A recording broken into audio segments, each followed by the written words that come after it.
معاشرہ رحمت کا ہے، دوسرا عشرہ بخشش کا، تیسرا آگ سے آزادی کا، کہیے نا سبحان اللہ۔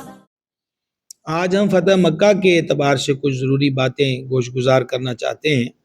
تاریخ اسلام کا عظیم واقعہ ہے اور اس کا پس منظر یہ ہے کہ سید عالم شفیع اعظم صلی اللہ تعالی علیہ وآلہ وسلم نے خواب میں دیکھا کہ امن کے ساتھ حرم کعبہ میں داخل ہو گئے ہیں۔ یہ واقعہ سن 6 ہجری کا ہے اور سن 6 ہجری میں مدینہ منورہ اور اس کے اطراف و اکناف کا عالم یہ تھا کہ اسلام ترقی سے پھیل رہا تھا، حالات بہتر ہو چکے تھے، فتنہ بازوں سے علاقے پاک ہو چکے تھے اور حضور سید العالمین صلی اللہ تعالی علیہ وآلہ وصحبہ وبارک وسلم کے غلاموں کی اب خواہش یہ بھی تھی کہ ایک دن اس مبارک گھر میں بھی جائیں، بیت اللہ شریف میں، اور اس کے طواف اور حاضری سے مستفید ہوں۔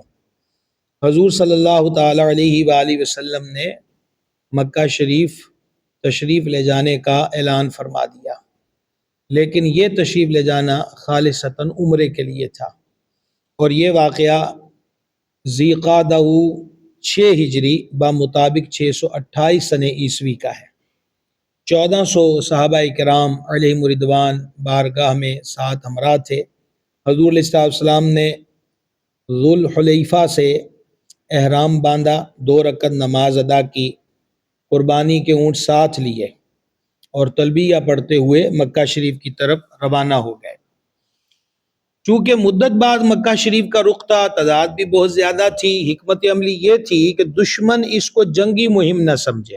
بات کو ہم مزید مختصر کرتے ہیں، معروف اور روٹین وائز کے راستوں کی بجائے سائیڈ کے راستوں کو اختیار کر کے سید عالم صلی اللہ تعالی علیہ وآلہ وسلم حدیبیہ کے مقام تک پہنچ گئے۔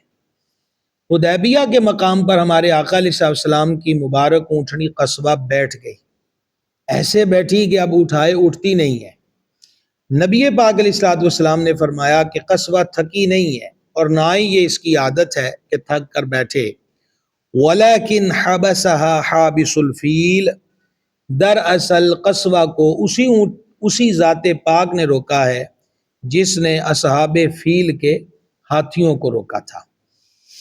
یعنی اللہ تبارک و تعالیٰ کی طرف سے یہ کوئی غیبی اشارہ ہے، اس لیے حضور صلی اللہ تعالی علیہ وسلم نے صحابہ کرام علیہ رضوان کو گواہ بناتے ہوئے فرمایا، اس ذات کی قسم جس کے قبضے میں میری جان ہے، میں ان لوگوں کے ساتھ، یہ جو مشرکین اور کفار مکہ ہیں، ان کی شرطیں مان لی جائیں گی جس میں حرمت الہی کی اہانت نہ ہو۔ یہ حدیث مبارک صحیح بخاری شریف میں ہے، 2731 کے اندر یہ مکمل حدیث تفصیلاً وہاں پر موجود ہے۔ اب مشرکین مکہ حیران رہ گئے کہ یہ کیا ہو گیا، ہم تو مین شاہراہوں پر انتظار کر رہے تھے اور یہ لوگ بالکل سر پہ آن بیٹھے ہیں۔ چنانچہ اب سفارتی معاملات شروع ہو گئے۔ انہوں نے بالترتیب بدیل بن ورقہ خزاعی، عروہ بن مسعود ثقفی اور حلیس بن علقمہ اور مکرز کو بھیجا بالترتیب مذاکرات کے لیے۔ اب ان کا سردرد یہ بھی تھا کہ جو بھی حضور صلی اللہ علیہ وسلم کی بارگاہ میں آتا وہ ذات اقدس کا ہم نوا بن جاتا اور واپس آ کر اہل مکہ کو کہتے کہ وہ تو عمرہ کرنے آئے ہیں، تم ان کو کیوں روک رہے ہو؟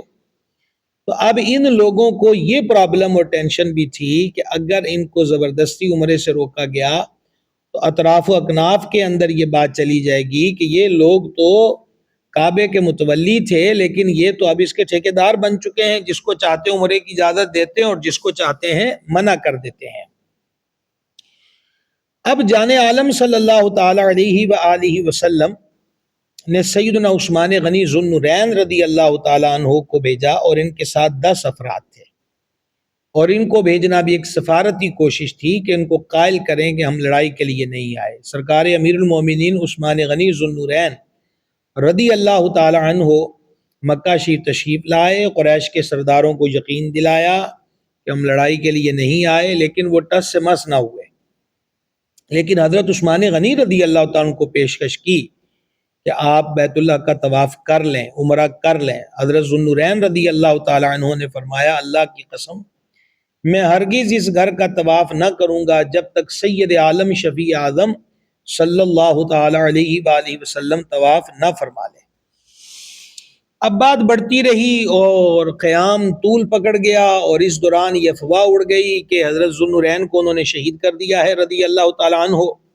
صحابہ کرام علیہ مردوان میں بے قراری اور اضطراب کی کیفیت بڑھ گئی کہ حضور صلی اللہ علیہ وسلم کے داماد بھی ہیں، نمائندے بھی ہیں، ان کو شہید کر دیا ہے۔ تو حضور پر نور صلی اللہ تعالیٰ علیہ وسلم نے پھر اس معاملے پر تمام صحابہ کرام علیہ مردوان سے یہ بیعت لی کہ آخری دم تک تم میرے وفادار رہو گے۔ تمام صحابہ کرام علیہ مردوان نے اس امر پر حضور صلی اللہ علیہ وسلم کی بیعت کی۔ یہی وہ بیعت ہے جس کو تاریخ اسلام میں بیعت رضوان کہا جاتا ہے، اور درخت کے نیچے ہونے والی اس بیعت کا ذکر قرآن پاک میں 2 مقامات پر، سورہ مائدہ کی آیت نمبر 7 اور سورہ فتح کی کئی آیتوں میں یہ مضمون ذکر کیا گیا۔ اب جب مشرکین کو یہ خبر ملی کہ 1400 حضرات بیعت کر چکے ہیں تو مزید ان کو خوف لاحق ہوا کہ یہاں پر معاملہ خراب ہو سکتا ہے۔ چنانچہ اہل مکہ نے خطیب قریش سہیل بن عمر قریشی کو بھیجا، جو بارگاہ اقدس میں حاضر ہوا اور اس مقام پر معاہدہ ہوا، اور اس معاہدے کی شکیں کیا تھیں؟ نمبر 1، فریقین کے درمیان 10 سال تک جنگ نہیں ہوگی۔ نمبر 2، اس سال مسلمان عمرہ کیے بغیر واپس چلے جائیں، آئندہ سال عمرے کے لیے آئیں اور صرف 3 دن مکے میں قیام کریں۔ نمبر 3، مسلمان اپنے ساتھ تلوار کے علاوہ کوئی ہتھیار نہ لائیں اور وہ بھی نیام میں رہے۔ نمبر 4، مکہ سے جو شخص چلا جائے تو اسے واپس کر دیا جائے، لیکن اگر کوئی مسلمان مدینے سے مکہ آ گیا تو اسے واپس نہیں کیا جائے گا۔ اگلی شرط، قبائل عرب کو اختیار ہوگا کہ وہ فریقین میں سے جس کے ساتھ چاہیں دوستی کا معاہدہ کر لیں۔ گرامی حضرات، یہ جو معاہدہ ہے، اس معاہدے میں کچھ شقیں ایسی ہیں جس میں بظاہر مسلمان دبتے ہوئے نظر آ رہے تھے، بالخصوص کسی مسلمان کو پناہ نہ دینے اور واپس کرنے کی شرط، اور اس شرط کا فوری طور پر اظہار بھی ہوا کہ سیدنا ابو جندل رضی اللہ تعالیٰ عنہ کا واقعہ پیش آیا اور اس سے مسلمان تڑپ اٹھے، لیکن معاہدہ ہو چکا۔ لیکن سید عالم صلی اللہ تعالیٰ علیہ وآلہ وسلم کو اللہ تبارک و تعالیٰ نے مستقبل بھی حضور کی نگاہوں کے سامنے رکھا ہوا تھا، اس لیے آقا علیہ السلام نے قربانی کی، مبارک زلفوں کو ترشوایا اور واپسی کے لیے تیار ہو گئے، اور آپ کے ساتھ صحابہ کرام علیہ مردوان بھی تیار ہو گئے۔ اعلیٰ حضرت عظیم البرکت مجدد دین و ملت اشاہ امام محمد رضا قادری رحمۃ اللہ تعالی علیہ صلح حدیبیہ، اس کو کہتے ہیں صلح حدیبیہ، اور وہ جو بیعت ہوئی اس کو کہتے ہیں بیعت رضوان۔ صلح حدیبیہ کی ان شقوں پر امام اہل سنت قدس سر العزیز نے کیا کمال کی بات کہی ہے۔ آپ فرماتے ہیں ظاہر کی نظر میں اسلام کے لیے دبتی ہوئی بات تھی، اور حقیقت میں ایک بڑی فتح نمایاں تھی جسے اللہ پاک نے اِنَّا فَتَحْنَا لَكَ فَتْحًا مُبِينًا، بے شک ہم نے تمہارے لیے روشن فتح فرما دیا۔ یہی وجہ ہے کہ حضرت سیدنا ابو بکر صدیق رضی اللہ تعالیٰ عنہ فرماتے تھے اسلام میں حدیبیہ سے بڑی کوئی فتح نہیں مگر لوگوں کی عقلیں اللہ کریم اور اس کے رسول اقدس صلی اللہ تعالیٰ علیہ وآلہ وسلم کے معاملے تک پہنچنے سے قاصر ہیں۔ اس سے ایک بات یہ معلوم ہوئی کہ ظاہر کی کیفیت دیکھ کر ذاتی کومنٹس نہیں کرنے چاہیے، یہ ہو جاتا، وہ ہو جاتا، ایسا ہو جاتا، ویسا ہو جاتا۔ اور اگر ہم غور کریں تو اسلام میں نت نئے فرقوں کا اضافہ، حق سے کٹ کر ٹکڑیوں میں بٹنے والے لوگ اسی مائنڈ سیٹ کی وجہ سے ہوئے ہیں کہ انہوں نے اللہ رسول جل جلالہ علیہ الصلوۃ والسلام کے احکامات کو محض ظاہر بین آنکھوں کے ساتھ دیکھا اور اللہ تعالیٰ کے حکم میں حکمت ہے اور وہی حکم غالب ہے، اس چیز کو اپنے دل میں جگہ نہیں دی اور مختلف نظریات بنا کر اسلام اور اسلامی نظریوں سے کہیں دور چلے گئے۔ سورہ فتح کی آیت نمبر 25 کی تفسیر میں امام اہل سنت رحمۃ اللہ علیہ فرماتے ہیں کہ یہ آیت مسلمانوں کی تسکین کے لیے نازل ہوئی کہ اس سال مسلمانوں تمہیں داخل مکہ نہ ہونے دینے میں کئی حکمتیں تھیں۔ مکے میں بہت سے مرد و عورت خفیہ طور پر مسلمان ہیں، کفار پر قہر ڈھاتے ہوئے لا علمی میں تم انہیں بھی روند دیتے، نیز وہاں وہ لوگ بھی ہیں جو ابھی دامن اسلام سے دور ہیں، مگر عن قریب اللہ پاک انہیں اپنی رحمت میں لے گا، اسلام دے گا اور ان کا قتل منظور نہیں۔ ان وجوہات سے مشرکین مکہ پر سے قتل و قہر جو ہے وہ موقوف رکھا گیا۔ یہ حکمتیں ہیں اللہ تبارک و تعالیٰ کی طرف سے حضور سید العالمین صلی اللہ تعالی علیہ وآلہ وسلم نے ان چیزوں کو قبول کیا۔ اس سے ایک چند باتیں یہ بھی سمجھ میں آتی ہیں کہ حالات کی نزاکت کو دیکھتے ہوئے بعض اوقات مفاہمت و سمجھوتا کر لینے میں ہی دور اندیشی اور عافیت ہوتی ہے۔ نمبر 2، زیادہ فائدے حاصل کرنے کے لیے چھوٹا فائدہ ترک کر دینا قرین حکمت اور عقل مندی ہے۔ نمبر 3، فتنہ و فساد اور خون ریزی کا اندیشہ ہو تو کبھی حق پر ہوتے ہوئے بھی اپنا حق چھوڑ دینا چاہیے۔ نمبر 4، ذاتی، خاندانی یا معاشرتی جھگڑوں کے وقت بسا اوقات پیچھے ہٹ جانے سے امن کی بہاریں آ جاتی ہیں۔ نمبر 5، اگر انتظار کرنے میں زیادہ فائدے کی توقع ہو تو جلد بازی نہیں کرنی چاہیے۔ اور نمبر 6، بعض اوقات جنگ و جدال سے ملنے والی فتح ٹال دینے سے رحمت و امن والی فتح مل ہی جاتی ہے۔ یہاں پر آپ نے غور کر لیا کہ یہ تھی صلح حدیبیہ۔ اب چلتے ہیں ہم کہ ہم نے صلح حدیبیہ کو فتح مکہ کے ضمن میں کیوں ذکر کیا۔ یہ تھی 6 ہجری کی بات۔ اب آ چکا ہے سن 8 ہجری، یعنی معاہدے کو ہوئے 2 سال گزر چکے۔ ان مشرکین نے اور دشمنان اسلام نے اپنی حماقت کے ساتھ سن 8 ہجری میں اس معاہدے کو توڑ دیا۔ عرب کے 2 قبیلے تھے، بنو خزاعہ اور بنو بکر۔ یہ دونوں شروع ہی سے ایک دوسرے کے سخت دشمن تھے۔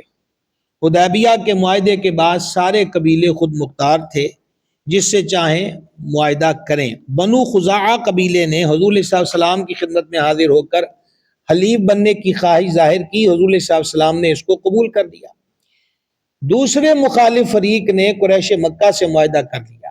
یہ دونوں تو عرصے تک اس معاہدے پہ عمل کرتے رہے، مگر شیطان نے ان کے کان میں پھونک دیا کہ بنو خزاعہ پر اچانک حملے کا پروگرام مرتب ہو گیا اور قریش مکہ کو بھی ان لوگوں نے اپنے ساتھ ملا لیا۔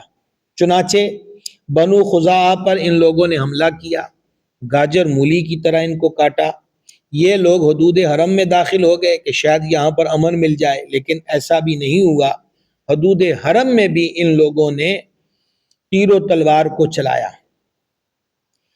بنو خزاعہ قبیلے کے جو لوگ بچ گئے وہ سید عالم علیہ الصلوۃ والسلام کی بارگاہ اقدس میں وفد کی صورت میں حاضر ہوئے اور فریاد کی کہ ہمارا آپ کے ساتھ معاہدہ ہے اور دوسرے دشمن نے ہم پر اس انداز پر حملہ کیا۔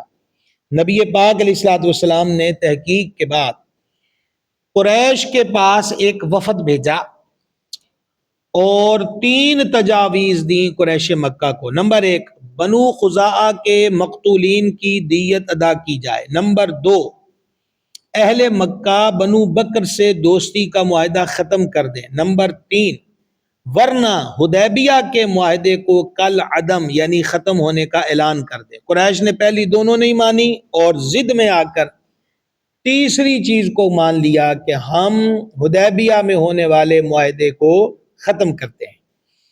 آقا و مولا صلی اللہ تعالی علیہ وسلم نے ہجرت کے 8ویں سال رمضان شریف کے مہینے میں جنگ کی تیاری کا حکم فرمایا۔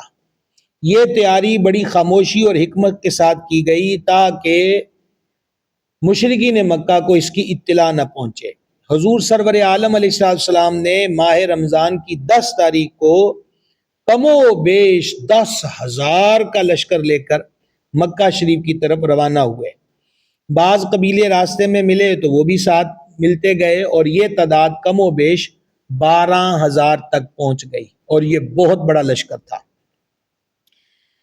مکہ شریف داخل ہونے سے پہلے حضور علیہ السلام نے فوج کو 2 حصوں میں تقسیم کر دیا، ایک میں خود جلوہ گر تھے اور دوسرے حصے میں حضرت سیدنا خالد بن ولید رضی اللہ تعالیٰ عنہ کو سربراہ کے طور پہ مقرر کر دیا اور دوسرے راستے سے مکہ شریف میں داخل ہونے کا حکم عطا کیا۔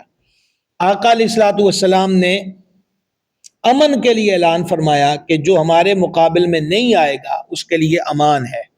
اس اعلان کا یہ اثر ہوا کہ مسلمان بغیر کسی بڑی جنگ کے مکہ شریف میں داخل ہو گئے۔ لشکر انصار کے کمانڈر حضرت سیدنا سعد بن عبادہ رضی اللہ تعالی عنہ جہاں سے گزرتے وہ یہ شعر پڑھتے، الیوم یوم الملحمہ الیوم تستحل الکعبہ، آج کا دن سخت لڑائی کا دن ہے، آج کعبہ میں خون بہانے کا دن ہے۔ یہ اشعار سن کر قریش بڑے پریشان ہوئے اور حضور علیہ السلام کی بارگاہ میں عرض کر دی گئی کہ آپ کہہ رہے ہیں کہ امان ہے اور حضرت سعد کہہ رہے ہیں کہ آج تو خوب خون بہے گا۔ آقا علیہ السلام نے فرمایا کہ سعد نے ٹھیک نہیں کہا۔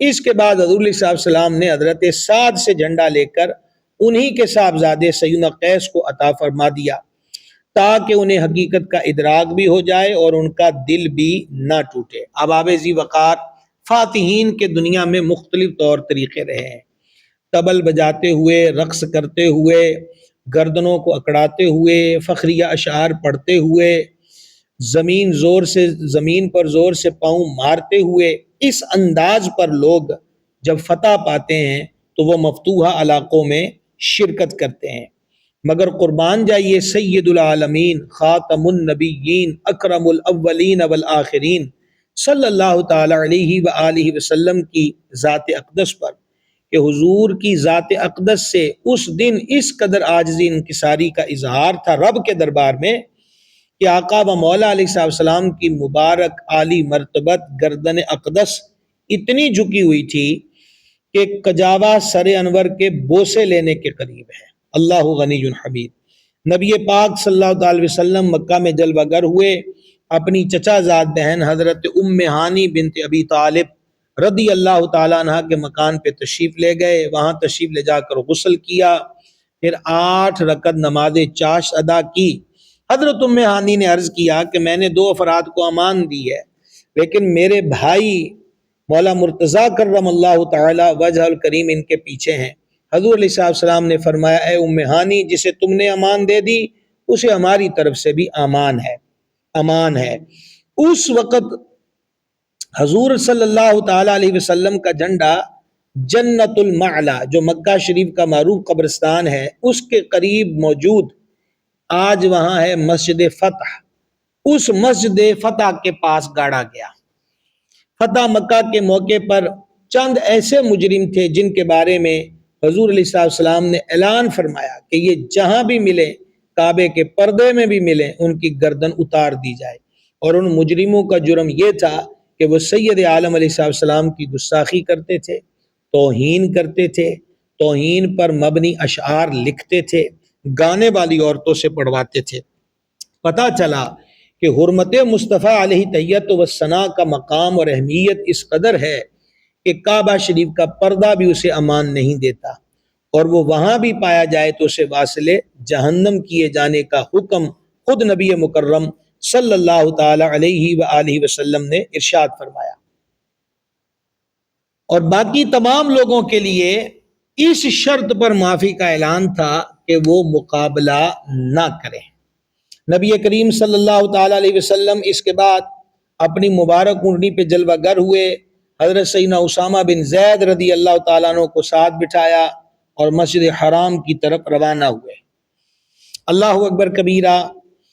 عجب منظر ہے کہ بت شکن حضرت ابراہیم علیہ السلام کے ہاتھوں کی یادگار خانہ کعبہ میں 360 بت سجائے بیٹھے ہیں، 360 بت۔ نبی پاک صلی اللہ تعالی علیہ وسلم نے حضرت خلیل اللہ علیہ الصلوۃ والسلام کی یاد تازہ کی اور بنفس نفیس ایک چھڑی لے کر بتوں کو مار مار کر گراتے جاتے، اور یہ آیت مبارکہ ورد زبان تھی، وَقُلْ جَاءَ الْحَقُّ وَزَهَقَ الْبَاطِلُ، تم فرماؤ کہ حق آیا اور باطل مٹ گیا، اِنَّ الْبَاطِلَ كَانَ زَهُوقًا، اور بے شک باطل کو مٹنا ہی تھا۔ بتوں کو کعبہ شریف سے باہر نکلوایا اور پھر نبی کریم صلی اللہ تعالی علیہ وسلم نے اس کے تمام گوشوں میں تکبیر پڑھی اور 2 رکعت نماز بھی ادا فرمائی، اور اس کے بعد حضور صلی اللہ تعالی علیہ وسلم بیت اللہ شریف سے باہر تشریف لائے۔ اب کا منظر بڑا عجیب تھا۔ یہ وہ منظر ہے کہ غیر مسلم مفکرین رائٹروں نے بھی فتح مکہ کے موقع پر حضور سید عالم علیہ الصلوۃ والسلام کے اس مبارک عمل و ادا کو خراج تحسین پیش کیا۔ غیر جانبدار لوگوں نے کائنات کی تاریخ کا اپنی مثال آپ یہ واقعہ تھا۔ حضور علیہ السلام جب تشریف لاتے ہیں تو اب یہ معاملہ ہے کہ ان کی قسمتوں کا فیصلہ نبی پاک علیہ السلام کے مبارک ہاتھ میں ہے۔ سامنے کون ہے؟ سب و شتم کا نشانہ بنانے والے، راہ میں کانٹے بچھانے والے، دوران عبادت سید عالم علیہ السلام کو ستانے والے، وہ بھی سامنے کھڑے تھے جو آستانہ شریف پہ گندگی ڈال دیتے تھے، وہ بھی کھڑے تھے کہ جنہوں نے حضور علیہ السلام کو معاذ اللہ ساحر کہا، مجنون کہا، دیوانہ کہا، وہ بھی تھے جو آپ کے غلاموں پہ ظلم و ستم کے پہاڑ توڑ رہے تھے۔ سیدنا بلال حبشی، سیدنا عمار بن یاسر، خان وعدہ سرکار سیدنا عمار بن یاسر رضی اللہ تعالیٰ عنہم پر ہونے والے ظلم، زبان کانپتی ہے ان کو زبان پہ لاتے ہوئے۔ آج شیب ابی طالب میں ساتھیوں سمیت محصور کرنے والے، سوشل بائیکاٹ کرنے والے بھی موجود تھے، اور اس محصوری کے عالم میں ننھے منھے بچوں کو بھوک سے بلکتے ہوئے دیکھنے پر لطف اندوز اور قہقہے لگانے والے بھی تھے۔ آج شان میں گستاخیاں کرنے والے بھی تھے اور دوسروں کو گستاخیوں پہ ابھارنے والے بھی۔ آپ کے جانثار صحابہ کو شہید کرنے والے بھی تھے، زد و کوب کرنے والے بھی تھے، اور یہی نہیں بلکہ اسی حرم کے اندر آقا علیہ السلام اور آپ کے غلاموں کو عبادت کرنے کی راہ میں رکاوٹیں ڈالنے والے بھی تھے۔ آج آپ کے نام لیواؤں کو سرزمین حرم چھوڑ کر حبشہ کی سرزمین تک پہنچانے والے بھی تھے، اس بلد امین سے ہجرت پر مجبور کرنے والے بھی۔ آج آئے روز جنگوں کے سیلاب مدینہ کے در و دیوار سے ٹکرانے والے بھی سامنے کھڑے تھے، اللہ اکبر کبیرہ، اور شہدائے احد کے مقدس لاشوں کو مسلح کرنے والے بھی۔ الغرض وہ سارے دشمن قطار میں تھے جو پچھلے کئی سالوں سے سید عالم علیہ السلام اور آپ کے ساتھیوں کے حوصلے آزما رہے تھے۔ حضور پر نور صلی اللہ تعالی علیہ وسلم نے سب کی طرف ایک نگاہ سے دیکھا اور دیکھ کر کہا، فرمایا، تم جانتے ہو کہ آج میں تمہارے ساتھ کیا کرنے والا ہوں۔ یہ کچھ بھی تھا حضور علیہ السلام کے مزاج سے تو واقف تھے، اور مزاج شناسی ہی کو دیکھ کر حضور علیہ السلام کی رحمت کو ابھارنے کے لیے جو انہوں نے جواب دیا وہ بھی سنے۔ کہا، اخن کریم وابن اخن کریم، آپ کرم والے بھائی اور کرم والے باپ کے بیٹے ہیں۔ یہ جواب سن کر نبی مکرم صلی اللہ تعالی علیہ وسلم کے لبہ اقدس کو جنبش ہوئی، رحمت کی کہ پھول جھڑنے لگے، اور کریمانہ لہجے میں حضور علیہ السلام نے فرمایا، لا تثریب علیکم اليوم فاذهبوا انتم الطلقاء، آج تم پر کوئی الزام نہیں ہے، جاؤ تم سب آزاد ہو۔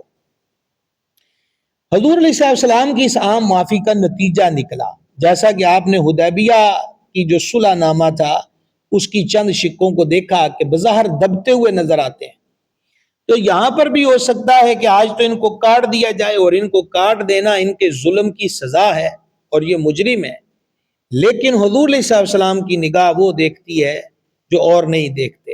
ام المومنین صدیقہ کریمہ رضی اللہ تعالیٰ عنہ فرماتی ہیں، جو حضور علیہ السلام دیکھتے تھے وہ ہم نہیں دیکھتے تھے، اور آقا علیہ السلام نے بھی ایک مقام پہ فرمایا جو میں دیکھتا ہوں وہ تم نہیں دیکھتے، اور جو میں سنتا ہوں وہ تم نہیں سنتے۔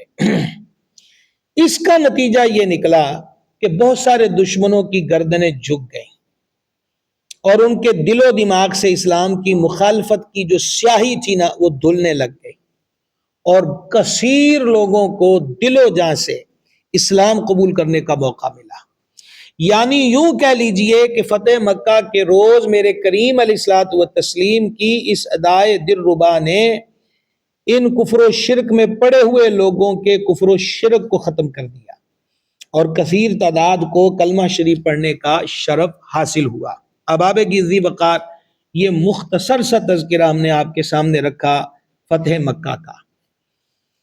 آج درد اور تکلیف کا مرحلہ یہ بھی ہے کہ گزشتہ 3 روز سے پھر غزہ لہو لہان ہے۔ پورا عالم اسلام جن دنوں میں عید کی تیاریوں میں مصروف ہے اور خوشیوں کو اپنی جھولیوں میں سمیٹنے کی کوشش کر رہا ہے، اور سحری اور افطاری کے نور بار اور برکت سے معمور لمحات سے مستفید ہو رہا ہے، ایسے میں ایک دفعہ پھر غزہ لہو لہو ہے۔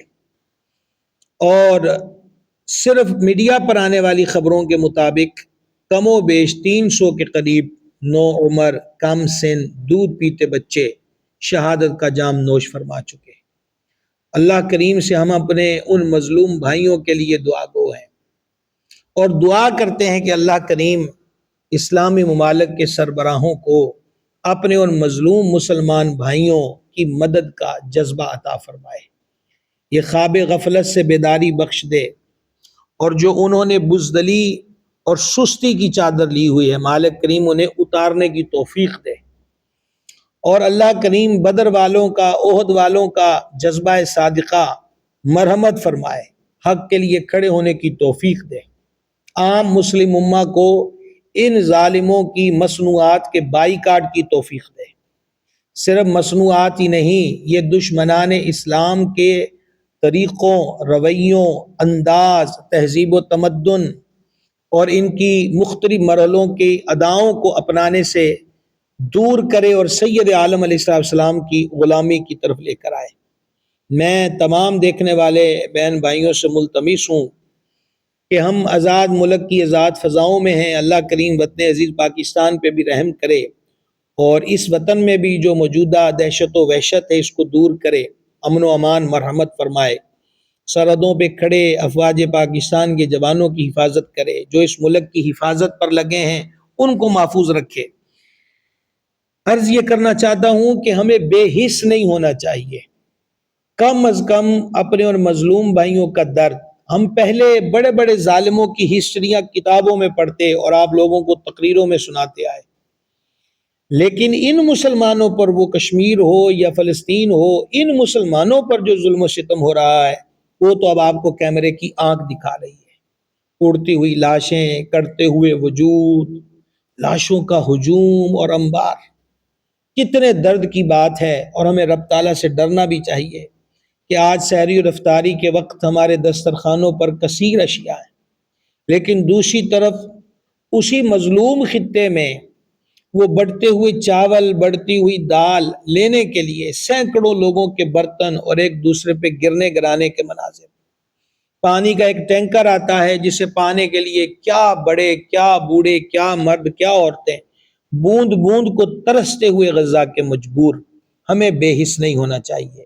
سرور عالم صلی اللہ تعالی علیہ وآلہ وسلم نے مسلمانوں کو ایک وجود کی مثل قرار دیا کہ ایک حصے میں تکلیف ہو تو باقی حصہ بھی اس درد اور کرب کو محسوس کرتا ہے۔ پھر کہنا چاہوں گا ہمیں بے حس نہیں ہونا چاہیے۔ کیا ہماری دعاؤں میں وہ لوگ موجود ہیں؟ کیا ہمارا دل دماغ دہلا دینے والے مناظر دیکھ سن کر کچھ لمحے کے لیے غمگین بھی ہوتا ہے؟ کیا اپنی خوشیوں کے وقت ان کی آہوں فغاں کا کہیں نہ کہیں کو احساس ہے؟ کیا گھروں کی 4 دیواریوں میں موجود ہنستے کھیلتے صحت مند بچے، باپوں اور ماؤں کے سینوں سے لپٹنے والے بچے، جب یہ مناظر ہم سے پیش آتے ہیں تو وہ یتیم جو گلیوں میں بالکل بے آسرا پڑے ہوئے ہیں ان کا بھی کبھی کوئی درد ہے تو اچھی بات ہے، نہیں ہے تو پھر غور کرنا چاہیے کہ کہ ہم میں اتنی بے حسی کیوں ہے۔ اللہ تبارک و تعالی فضل کرے اور فتح مکہ کی ان حسین اور رب کی عطاؤں والی گھڑیوں کے طفیل غزہ اور فلسطین کے مجبوروں کو فتح عطا کرے، غلبہ حق عطا فرمائے، استقامت، اتنی بڑی استقامت، اتنی بڑی استقامت کہ اللہ اکبر کبیرہ کیا عرض کروں کہ بارود کی گھن گرج میں بھی اقسام نمازیں ہوتی ہیں۔ اللہ رب العزت کرم فرمائے اور ہم دعا گو ہیں کہ مالک کریم ہمارے ان بھائیوں کو کم از کم جب سے ہم نے ہوش سنبھالا ان کو لٹتے کٹتے اور بارود کا شکار ہوتے دکھا ہے، اور کبھی معاہدے ہوتے بھی ہیں تو کچھ روز جاری رہتے ہیں، اور دشمن اپنی طاقت کے نشے میں مخمور ان مظلوموں پر تمام ظلم کی رسموں کو آزماتا ہے۔ اے کاش کہ ہم جیتے جی اپنے ان مجبور بھائیوں کو کبھی فاتح کے روپ میں دیکھیں، امن کی صورت میں دیکھیں، یہ بھی اپنے گھروں میں خوشیوں سے جئیں۔ آدھا خطہ قبرستان بن چکا، مالک کریم ان بچے ہوں کو بچا لے اور فضل فرمائے، ایسی گھڑی آ جائے کہ جہاں جہاں بھی ظلم کی چکی چل رہی ہے بند ہو جائے، جہاں جہاں ستم کی آندیاں ہیں رک جائیں، اور اللہ تبارک و تعالی ہمارے ان بھائیوں کو آزادیاں مرحمت فرمائے۔ جی